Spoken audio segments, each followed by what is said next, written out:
Assalamualaikum warahmatullahi wabarakatuh. Salam sejahtera bagi kita semua. Selamat datang kembali adik-adik sekalian dalam perkuliahan mata kuliah keperawatan dasar. Kita sudah memasuki minggu ke-9. Dalam arti adik-adik sudah menempuh minggu pertama sampai dengan minggu ke-8 yang ditutup kemarin dengan ujian tengah semester. Saya harap adik-adik mendapatkan nilai terbaik untuk ujian tengah semester kemarin. Karena sudah masuk ke minggu ke-9, saya ingin mengingatkan kembali berkaitan dengan rancangan pembelajaran untuk mata kuliah ini. Saya akan memperlihatkan kembali rancangan pembelajaran untuk mata kuliah ini. Adik-adik dapat unduh ya rancangan pembelajaran mata kuliah ini di dalam Learning Management System ya. Adik-adik dapat unduh, kemudian dapat dibuka dan dibaca kembali.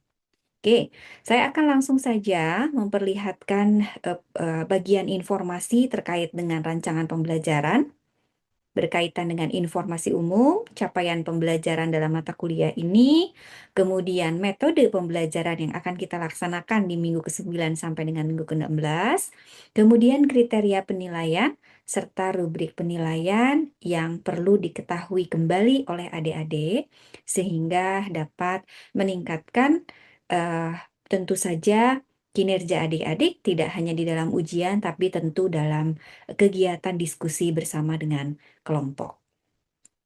Baik, adik-adik sekalian, mata kuliah ini ditempuh dengan bobot SKS 4 SKS.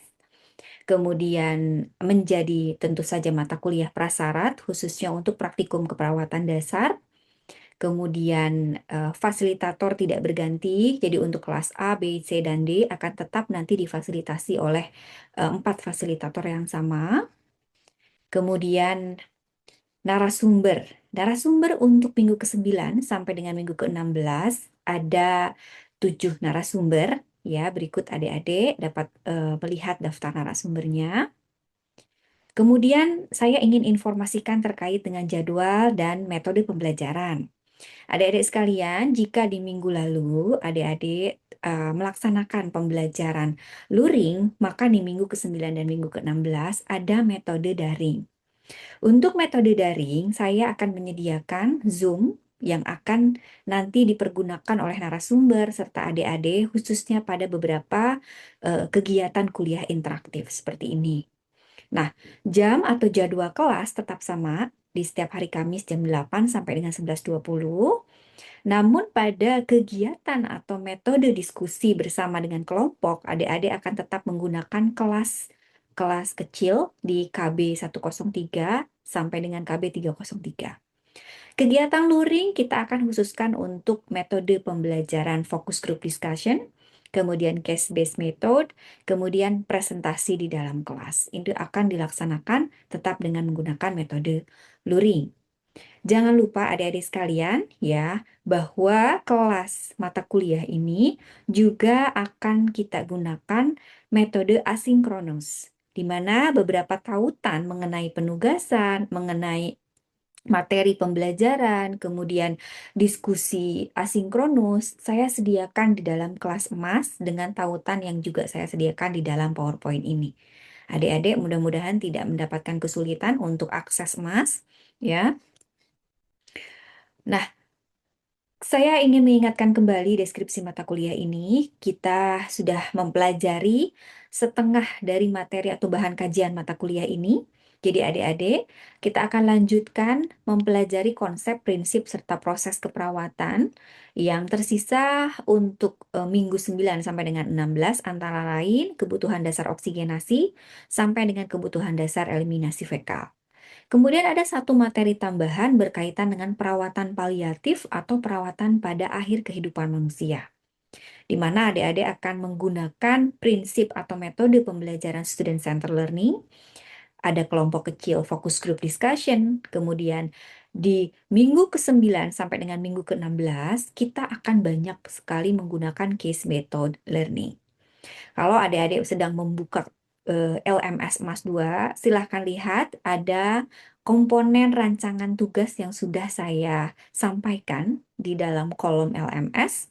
Rancangan tugas ini akan disediakan setiap minggu yang berisi kasus-kasus tertulis ya, di mana adik-adik di dalam kegiatannya akan menelaah dan mengkaji kasus tersebut sampai dengan adik-adik nanti menyusun bagaimana asuhan keperawatan pada situasi kasus tertulis di dalam rancangan tugas tersebut. Bahasa pengantar kita akan tetap menggunakan bahasa pengantar bahasa Indonesia, ya. Kemudian di akhir setiap topik itu akan ada kuliah interaktif, ya. Nanti akan ada narasumber yang hadir, kemudian karena sifatnya interaktif, maka saya mengharapkan adik-adik aktif untuk bertanya pada setiap sesi kuliah interaktif. Kemudian si PEN juga membantu dalam proses moderator atau memoderatori kegiatan dari kuliah interaktif tersebut. Nah, saya ingatkan kembali bahwa capaian pembelajaran pada mata kuliah ini, pada akhir dari pembelajaran mata kuliah ini, saya mengharapkan adik-adik mampu merencanakan asuhan keperawatan holistik dan berkesinambungan pada sebuah kasus tertulis mengenai berbagai macam gangguan kebutuhan dasar dan tentu saja perawatan paliatif dan menjelang ajal. Ya, kemudian ini adalah 5 dari sub capaian pembelajaran mata kuliah. Pemahaman terkait dengan perspektifnya, kemudian pemahaman mengenai konsep dan prinsipnya, kemudian bagaimana adik-adik mampu menyusun proses keperawatan yang dimulai dari pengkajian, diagnosis, sampai dengan bagaimana menyusun rencana asuhan dengan menyusun intervensi yang tepat sesuai dengan kasus tertulis yang diberikan. Nah, adik-adik tolong dilihat bahan kajian mata kuliah Minggu 1 sampai dengan minggu ke-8, adik-adik sudah belajar terkait dengan kebersihan sampai dengan istirahat dan tidur. Di minggu ke-9 sampai dengan 16, adik-adik akan belajar oksigenasi sampai dengan eliminasi fekal, kemudian satu bahan kajian utama yaitu paliatif dasar. Oke, saya akan langsung loncat ke minggu ke-9 karena minggu 1 sampai dengan 8 kita sudah lewati. Tolong dilihat bahwa di minggu ke-9, ya. Nah, minggu ke-9 ini sebetulnya ada 3 topik utama.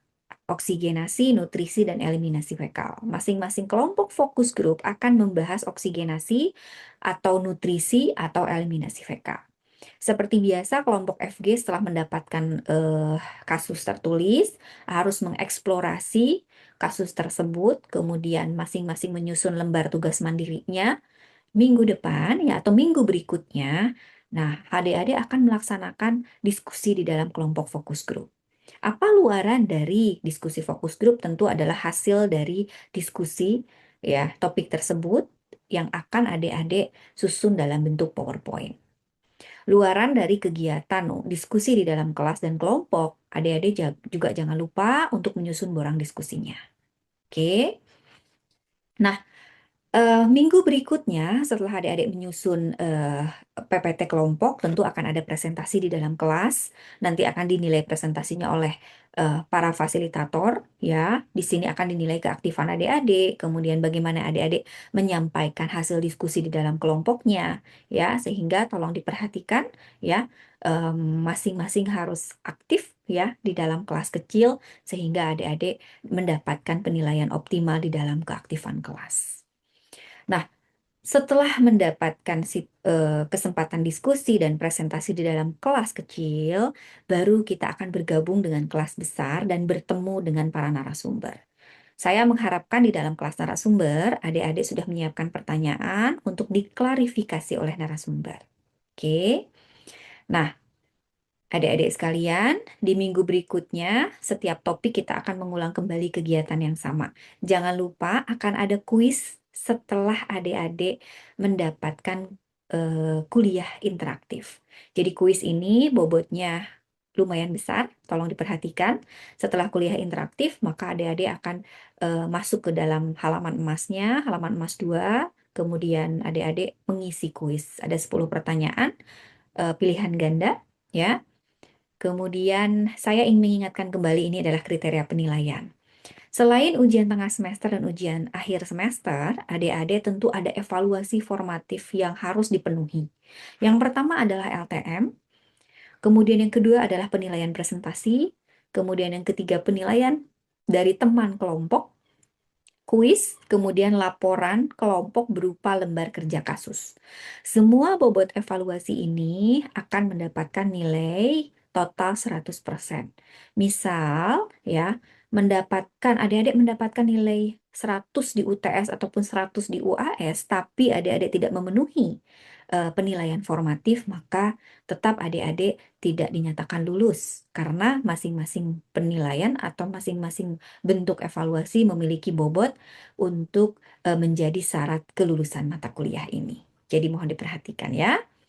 Oke, saya rasa cukup untuk mengingatkan kembali rancangan pembelajaran di dalam mata kuliah keperawatan dasar.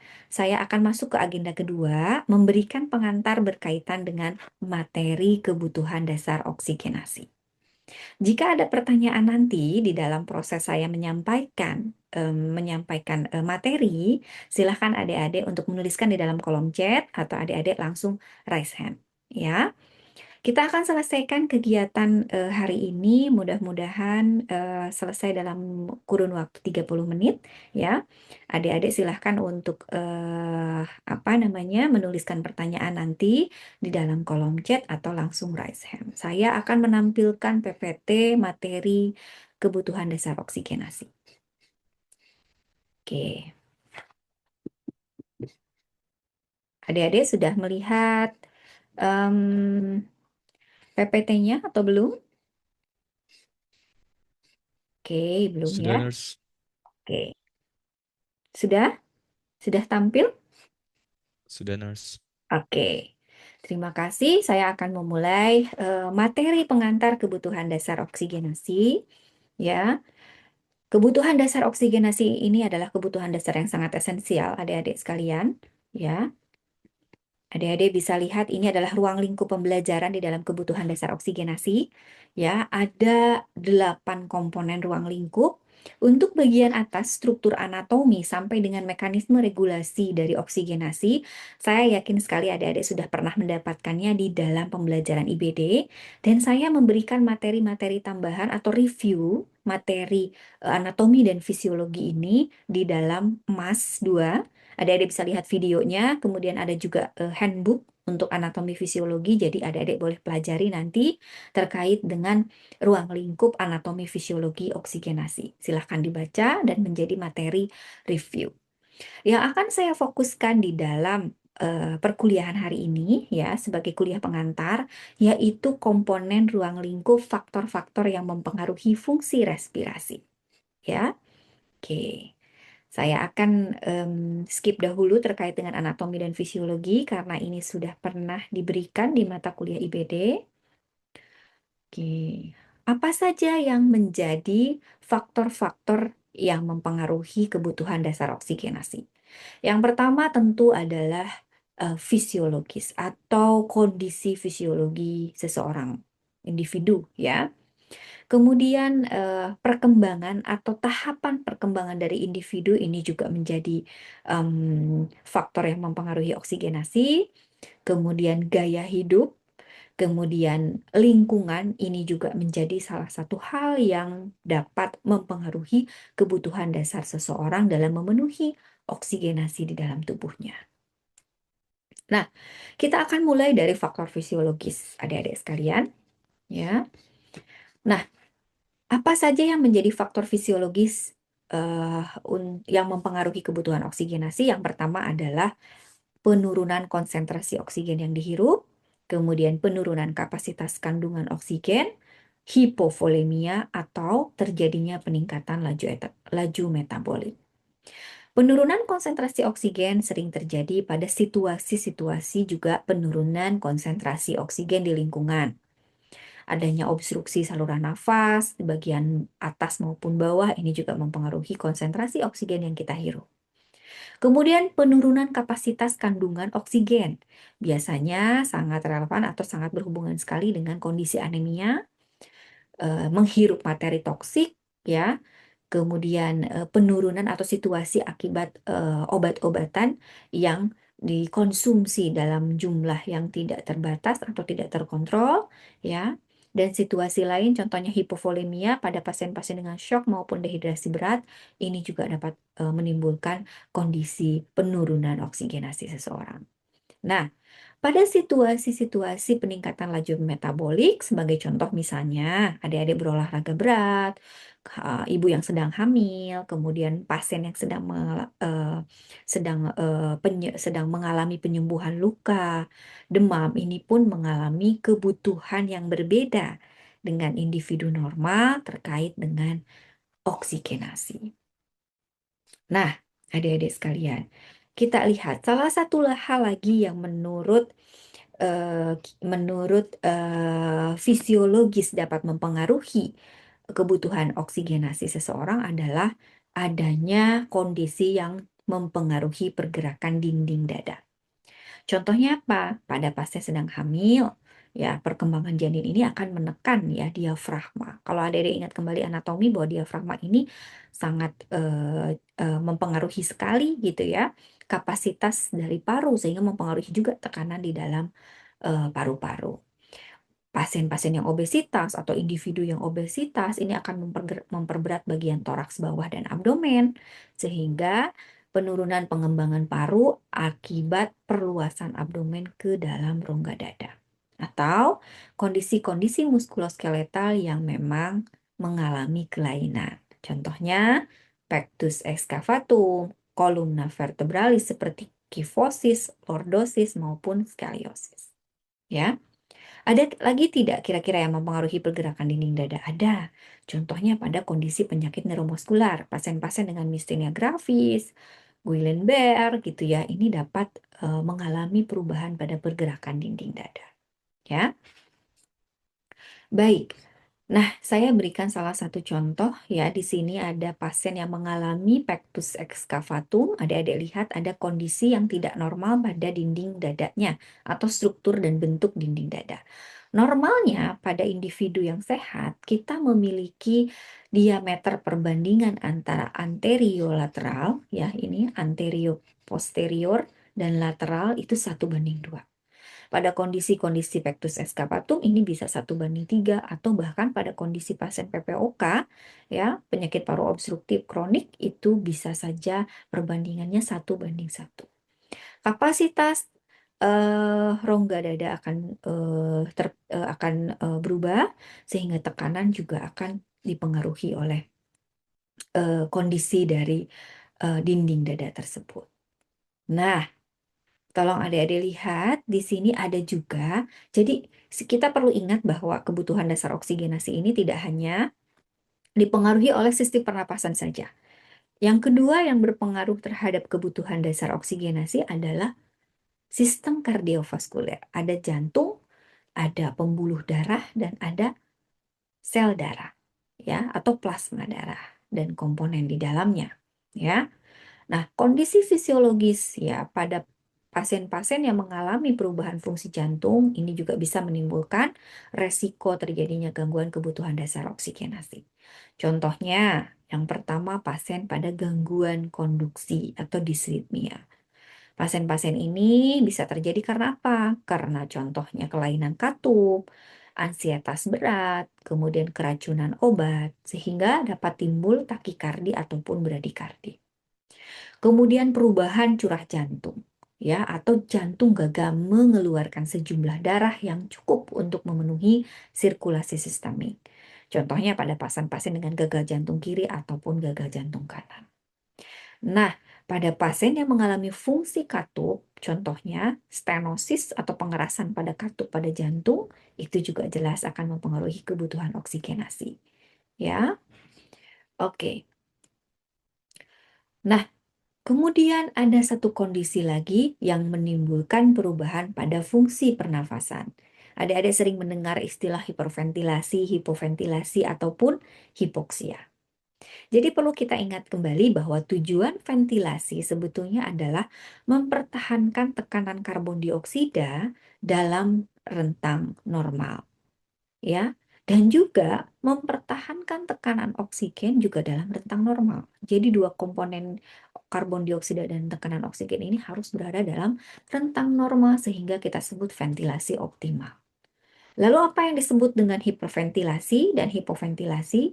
Hiperventilasi yang kita sebut sebagai hiperventilasi adalah peningkatan ya ventilasi atau eh, ekspirasi dan inspirasi seseorang akibat suatu kondisi sehingga banyak terjadi eliminasi karbon dioksida yang diproduksi atau kondisi ventilasi yang berlebihan sehingga kondisinya ini akan menimbulkan eliminasi dan perubahan tekanan pada karbon dioksida. Contoh, pasien yang mengalami cemas berat, infeksi, pasien dengan asma, ya, pasien yang mengkonsumsi obat-obatan dalam jumlah yang tidak terkontrol, contohnya pasien minum obat aspirin atau amfetamin dapat menimbulkan efek hiperventilasi. Sementara hipoventilasi sebaliknya, kondisi di mana ventilasi alveolar tidak cukup. Tidak cukup untuk apa? Untuk memenuhi kebutuhan oksigen tubuh. Dan tentu saja untuk mengeliminasi karbon dioksida. Ya, contohnya pasien-pasien dengan kolaps alveoli, ya, pasien trauma, kemudian alveolinya kolaps, ya, pasien dengan atelektasis dan sering juga terjadi pada pasien dengan penyakit paru obstruktif kronik. Dan berikutnya ada yang kita sebut sebagai hipoksia atau perubahan pada fungsi pernapasan hipoksia. Nah, apa itu hipoksia, adik-adik? Hipoksia adalah oksigenasi jaringan yang tidak adekuat pada tingkat seluler. Jadi kalau kita bicara hipoksia, oksigenasi jaringan ini tidak adekuat atau oksigennya tidak sampai pada tingkat seluler atau sampai tapi tidak optimal. Kenapa bisa terjadi hipoksia? Yang pertama, jelas sekali penurunan kadar hemoglobin. Hemoglobin ini kalau kita ibaratkan dia adalah pengangkut oksigen. Dia akan mengikat sejumlah 6 oksigen ya, kemudian membawanya ke bagian sel yang paling jauh dari tubuh kita, dari jantung ya, ke bagian tingkat sel, kemudian berdifusi sehingga oksigen tentu saja akan digunakan oleh sel untuk metabolisme. Jadi penurunan kadar hemoglobin jelas sekali dapat mempengaruhi kebutuhan oksigen tingkat seluler. Nah, berkurangnya konsentrasi kandungan oksigen ini juga dapat mempengaruhi atau dapat menimbulkan hipoksia. Hemoglobinnya sudah aman, jumlahnya optimal, tapi konsentrasi kandungan oksigennya yang masuk ke dalam tubuh tidak ada atau berkurang. Ya, kemudian berikutnya tidak mampunya jaringan untuk mengambil oksigen. Nah, ini terjadi pada pasien-pasien keracunan sianida. Ya, konsentrasi oksigennya bagus, hemoglobinnya cukup, tapi jaringannya yang tidak mampu mengambil oksigen. Ya, kemudian penurunan difusi oksigen dari alveoli ke dalam darah. Ya, adik-adik ingat ada difusi oksigen dari alveoli ke dalam darah, kemudian nanti akan disantarkan oleh darah ke tingkat seluler. Terjadi pada pasien apa? Pasien-pasien pneumonia. Ya, atau gangguan pada perfusi jaringan sehingga menimbulkan juga hipoksia. Yang terakhir, gangguan ventilasi yang tadi sudah saya jelaskan di slide sebelumnya. Khas sekali pasien dengan hipoksia ini, ya adik-adik, timbul tanda-tanda sianosis, ya, sianosis atau warna biru yang bisa kita lihat pada kulit, ya, atau membran mukosa mulut sebagai tanda adanya desaturasi hemoglobin. Nah, faktor-faktor perkembangan, setiap lini atau tahapan perkembangan manusia memiliki kebutuhan oksigenasi yang berbeda. Bayi dan balita, anak usia sekolah dan remaja, dewasa muda dan lansia. Nah, rentan terjadi pada bayi atau balita karena memang mereka seringkali muncul resiko tinggi infeksi saluran nafas atas karena sistem imunnya yang belum sempurna. Rentan terjadi perubahan pada anak usia sekolah dan remaja karena mereka memulai kondisi psikologisnya sebagai seorang remaja, coba-coba untuk merokok dan sebagainya. Dewasa muda atau dewasa pertengahan lebih banyak hubungannya dengan gaya hidup, sementara pada kondisi lansia adanya perubahan struktur di kardio, di pulmo, ini yang dapat menimbulkan perubahan pada kebutuhan dasar oksigenasi. Nah, ini adalah faktor gaya hidup adik-adik. Kemarin saya sudah membuatkan kolom di dalam emas PR adik-adik untuk mencari apa saja faktor gaya hidup yang mempengaruhi kebutuhan dasar oksigenasi. Yang paling sering apa namanya dan memiliki resiko tinggi mengalami perubahan oksigenasi atau kebutuhan dasar oksigenasi adalah kebiasaan merokok. Ya. Nanti di dalam pengkajian adik-adik akan mengeksplorasi bagaimana melakukan anamnesa pada pasien dengan riwayat merokok. Nah, sementara faktor gaya hidup yang berhubungan lainnya yaitu nutrisi. Diet tinggi natrium, tinggi karbohidrat ini juga memiliki resiko terjadinya retensi karbon dioksida. Sementara diet natrium menimbulkan resiko tekanan darah tinggi. Ya, oke. Nah, upayakan faktor gaya hidup lainnya yang akan kita eksplorasi yaitu terkait dengan olahraga. Ya, pasien-pasiennya apakah olahraganya rutin dan sebagainya. Oke. Ya, baik adik-adik sekalian, em, saya sudah selesai menyampaikan kuliah pengantar pada hari ini, ya. Jadi yang tadi sudah kita bahas yaitu terkait dengan faktor-faktor yang mempengaruhi kebutuhan dasar oksigenasi.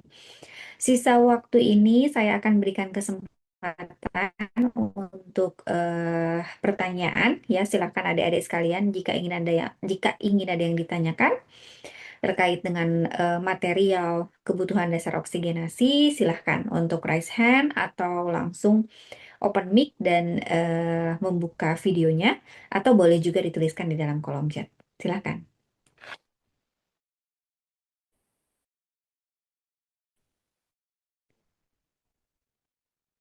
Ya, chat, kemudian yang raise hand. Saya berikan kesempatan dulu untuk yang telah raise hand, silahkan. Fahri, Baik, terima kasih Nurse. Sebelumnya saya ingin bertanya, dulu saya pernah dirawat, ya. lalu perawat pernah memberikan fisioterapi kepada saya. Nah, sebenarnya tujuan dari fisioterapi Mhm. itu sendiri apa ya, Nurse? Ya, baik. Pertanyaan yang sangat baik. Jadi fisioterapi ini, ya, jadi adik-adik sekalian mungkin yang sudah membaca rancangan tugas untuk kebutuhan dasar oksigenasi, di dalam kasus memang saya memberikan keterangan terkait dengan intervensi fisioterapi dada.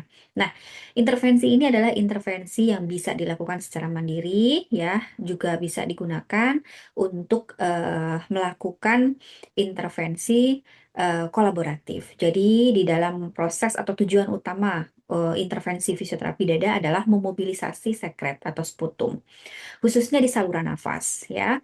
Nah, dalam fisioterapi dada ada tiga komponen utama. Yang pertama adalah postural drainase, kemudian berikutnya ada clapping, kemudian ada perkusi. Kemudian, selain fisioterapi dada, ada penggabungan intervensi kolaboratif yaitu inhalasi, ya. Nah, fisioterapi dada ini, contohnya dalam satu komponen awal postural drainase itu adalah memposisikan pasien dalam kondisi mengikuti gaya gravitasi, ya. Misalnya sekretnya kita temukan di bagian saluran nafas bagian anterior, ya, di bagian anterior, kemudian bagian depan, maka kita berikan posisi sehingga sputum ataupun sekretnya dapat bergerak keluar atau bergerak ke saluran pernafasan yang lebih besar lagi dengan mengikuti gaya gravitasi. Sementara clapping maupun perkusi, ya, biasanya kita lakukan dengan tepukan-tepukan terapeutik, ya, di bagian sekitar dada pasien, terutama bagian yang memang sekretnya menumpuk sehingga sekret tersebut akan apa namanya rontok begitu, ya, sehingga keluar dan masuk ke dalam saluran nafas yang lebih atas dan kemudian dapat dikeluarkan dengan cara batuk. Demikian ya, Fahri, silahkan apabila ada yang masih kurang jelas. Baik, cukup Nurse. Terima kasih. Oke, kita akan lanjutkan diskusi di dalam kuliah interaktif sesi 2. Saya nanti akan memberikan kuliah interaktif, ya, berkaitan dengan asuhan keperawatan pada kebutuhan dasar oksigenasi, bergabung dengan dua narasumber lainnya, Ibu Hani dan Desrona, ya, sekitar 2 minggu lagi atau di minggu ke-11, ya. Minggu depan adik-adik mohon persiapkan untuk presentasi di dalam kelas, ya, sehingga mendapatkan penilaian dari fasilitator. Baik, sekian ya perkuliahan pada hari ini. Sampai jumpa lagi. Selamat belajar. Assalamualaikum warahmatullahi wabarakatuh.